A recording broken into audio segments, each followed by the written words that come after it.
नमस्कार, मैं चेतन सैनी आप सभी का स्वागत करता हूं अपने यूट्यूब चैनल हिंदी कविता चेतन सैनी पर।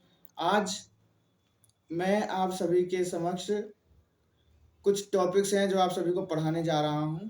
एक है संगीत पाणिजात, दूसरा है धमार ताल। भारतीय संगीत हेतु अनेक महत्वपूर्ण ग्रंथ लिखे गए, जिनमें संगीत पाणिजात भी एक महत्वपूर्ण ग्रंथ है। इसके रचयिता पंडित अहोबल हैं। इसका रचनाकाल 17वीं सदी का है, अर्थात इसे 1650 में लिखा गया। इसमें 500 श्लोक हैं।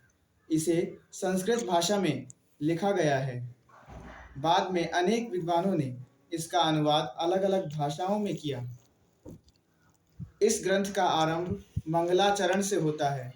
तत्पश्चात इसमें 5 अध्याय लिखे गए हैं, जिनमें संगीत के अनेक विषयों की सविस्तार व्याख्या की गई है। इन अध्यायों का संक्षिप्त वर्णन इस प्रकार है। नंबर 1, स्वर अध्याय। पंडित अहोबल ने 7 शुद्ध स्वर और 22 विकृत स्वर बताए हैं। हालांकि रागों में प्रयोग 12 स्वरों का ही हुआ है। इन्होंने 7 स्वरों की 22 श्रुतियां बताई हैं। इन्होंने स्वर और श्रुतियों का संबंध सांप और उसकी कुंडली के समान माना है।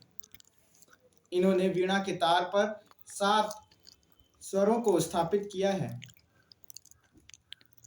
इन्होंने अध्यायों को प्रकरण कहा है। नंबर 2, ग्राम मूर्छना प्रकरण। इन्होंने 3 ग्राम और इनकी 21 मूर्छनाओं का वर्णन किया है।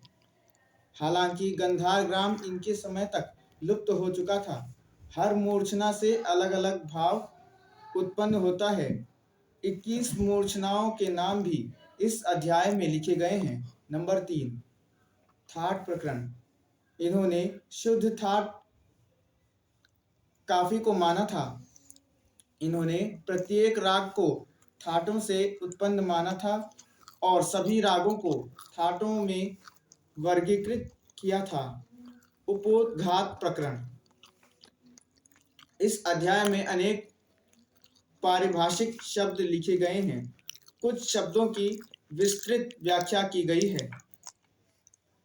गमक तथा इसके प्रकार के विषय में भी उल्लेख किया गया है। अनेक प्रकार के अलंकार भी बताए गए हैं। राग प्रकरण। इस अध्याय में 225 रागों का वर्णन मिलता है। इन सभी रागों को अलग-अलग थाटों में वर्गीकृत किया गया है। इन्होंने कुछ ऐसे राग भी बताए हैं जिन्हें किसी भी समय गाया बजाया जा सकता है। ऐसे रागों को इन्होंने सर्वकालिक कहा है। कुछ राग ऐसे भी थे जो वर्षा ऋतु में गाए जाते थे।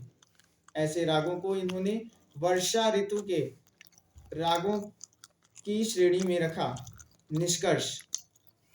उपरोक्त वर्णन से यह ज्ञात होता है कि संगीत के क्षेत्र में भी इस ग्रंथ की महत्वपूर्ण भूमिका है। आज भी शोधकर्ता अपना शोध कार्य पूर्ण करने के लिए इस ग्रंथ की सहायता लेते हैं। अब दोस्तों धमार ताल आ गया है, ध्यान दीजिएगा। धमार ताल। तो सबसे पहले धमार ताल का हम परिचय पढ़ेंगे। इस ताल में 14 मात्राएं हैं। इसकी ताली 1, 6, 11 पर और खाली 8 पर है। नंबर 3, ताली और खाली की संख्या के आधार पर इसके 5, 2, 3, 4 मात्रा के 4 विभाग होते हैं। यह खुले बोलों की ताल है तथा इसे पखावज या बड़े मुंह के तबले पर बजाया जाता है। इसका प्रयोग धमार गायन शैली के साथ होता है। अब दोस्तों इसके बोल आ गए हैं। इस ताल के बोल भी हम देख लेते हैं एक बार।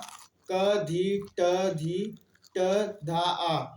दोस्तों धा आ जब हम लास्ट में बोल रहे हैं तो आ के लिए एस लगाएंगे, क्योंकि भातखंडी लिपि में एस चलता है।